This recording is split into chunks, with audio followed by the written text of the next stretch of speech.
Сайн байцгаана уу? Өнөөдрийнхөө хичээлээр бид 21-р зууны хүн бүр эзэмшүүл зохих чадваруудаас танилцуулах болно.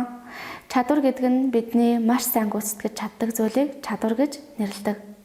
21-р зуунд нийгэм маш хурдтай хөгжиж, тэр хэрээр бид мэдлэг чадвараа өдөр бүр хөгжүүлэх шаардлага тулгарч байна. Тэгвэл та бүхэндээ энэ зууны хамгийн шилдэг чадваруудаас танилцуулж байна.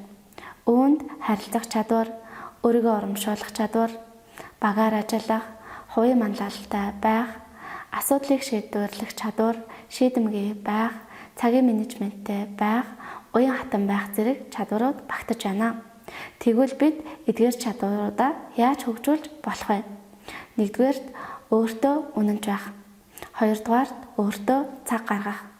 Гуравдугаарт тогтмол суралцах нь биднийг нийгэм цаг үетэйгээ хөл нийлүүлэн алхахад туслах болно.